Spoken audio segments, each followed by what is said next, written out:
Today's video from CountLab, we're quickly looking at how to cancel a sales transaction on your 7S, 8S or 9S registers. This video I'm using the model CountLab 9S, but the process would be the same across the range. So in a previous video I've shown you how to cancel individual lines of a transaction. In this one we're going to cancel the entire sale. Maybe the customer has failed to pay, or you've decided you've just made too many mistakes and you want to start again. So here we've got one halfway through. We're going to cancel it. The process is fairly straightforward. All you need to do is press subtotal, then press clear, then press void, and then clear again to confirm, and that's the sale cancelled.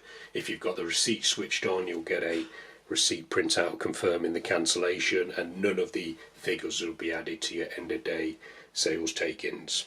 Okay, I hope that video has been helpful. We've got plenty more videos showing you how to get the best out of the 9S and other CountLab cash registers.